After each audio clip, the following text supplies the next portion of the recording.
Buone notizie in arrivo per la somministrazione dei vaccini anti-Covid. È quello che comunica il sindaco di Agrigento, Franco Miccichè. La Sicilia infatti è la prima regione d'Italia ad aprire il sistema di prenotazione online del vaccino anti-Covid, predisposto dalla struttura commissariale nazionale e realizzato dalle Poste Italiane.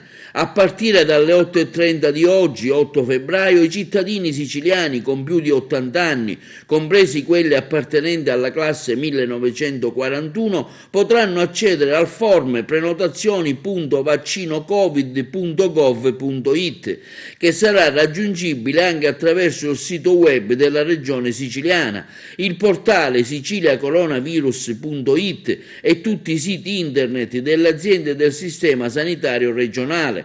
Nei giorni scorsi i tecnici informatici dell'assessorato alla salute hanno completato il processo di allineamento delle informazioni tra i punti vaccinali negli ospedali, la disponibilità dei vaccini, la popolazione siciliana, con la banca data di Poste Italiane per consentire la predisposizione degli slot di prenotazione.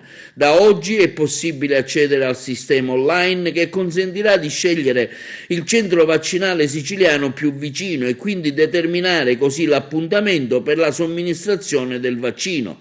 Per la prenotazione, oltre ai dati anagrafici, il sistema richiederà anche la tessera sanitaria.